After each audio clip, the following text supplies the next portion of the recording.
సిద్దిపేట జిల్లా హుస్నాబాద్ సిపిఐ భవన్లో ఏర్పాటు చేసిన మీడియా సమావేశంలో చాడ వెంకటరెడ్డి మాట్లాడారు.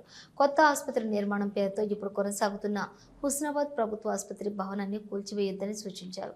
హుస్నాబాద్ ప్రాంతం వరప్రదాయాన్ని గౌరవెల్లి ప్రాజెక్టును గత బీఆర్ఎస్ హయాంలో కుర్చీ వేసుకుని పూర్తి చేస్తానన్న కేసీఆర్ 10 ఏళ్లైనా పూర్తి చేయలేదన్నారు.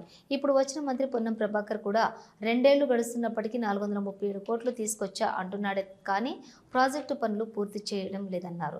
చాడ వెంకటరెడ్డితో పాటుగా సిద్దిపేట జిల్లా సిపిఎం కార్యదర్శి మంద పవన్, రాష్ట్ర సమితి సభ్యులు గడిపే మల్లేశం, జిల్లా కార్యవర్గ సభ్యులు పోతిరెడ్డి వెంకటరెడ్డి, జాగీర్ సత్యనారాయణ, ఎడల మనీష్, కిష్టపురం లక్ష్మణ్, అంతే అశోక్, ఐలేని మల్లారెడ్డి, కొమ్ముల బాబు, సంజీవ్ రెడ్డి తదితరులు పాల్గొన్నారు.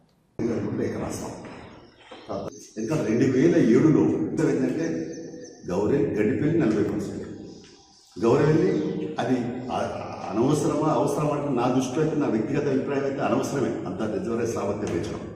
ఎప్పుడు నీళ్లు వస్తే ఉంటే దీన్ని యూజ్ చేసుకుంటూనే పోతా ఉంటాం. ఇక్కడ 1.2729 CM ఉంటే పెద్ద ఇవే దానికి పెట్టేసి కాలువలు డబ్బులు పెట్టారు.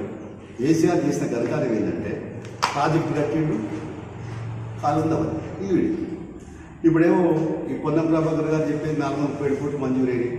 కానీ మంజూరైతే ఏం లాభం? అవి ఇమీడియట్ టెండర్స్ ఇస్తే కాలువ తవ్వితే వర్షాకాలంలో రేపు ఉపయోగపడతాయి.